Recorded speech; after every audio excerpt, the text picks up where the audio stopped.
So yun mga boss, actual testing tayo dito sa Kion Sondra full set Isuzu D-Max mga boss. Yan, park lights, fog lights, tapos headlights, low beam, high beam. So ngayon mga boss, naka-on dito is yung fog lights na adaptive white yung kulay, 5000 Kelvin. So low beam tayo boss, low beam. Yan ang low beam mga boss, papatay ulit para makita nila. Yan, low beam, high beam. High beam boss. Oh, naka-high beam na pala, naka-high beam na. Kaya medyo mataas. So pag low beam mga boss, mababa lang yung tapon niya. As you can see mga boss, hindi siya nakakasilaw kasi yung focus niya mga boss is pababa. Lahat po ng tapon natin mga boss, nakafocus siya sa daanan, hindi pa pataas.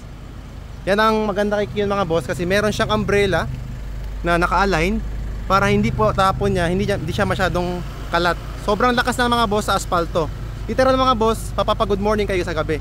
Pero kapag mga boss, naka-high beam, talagang masilaw siya kasi pataas po yung tama niyan. So this is the actual demonstration mga boss. Full set Isuzu D-Max, top of the line Kion Sondra product. Peace!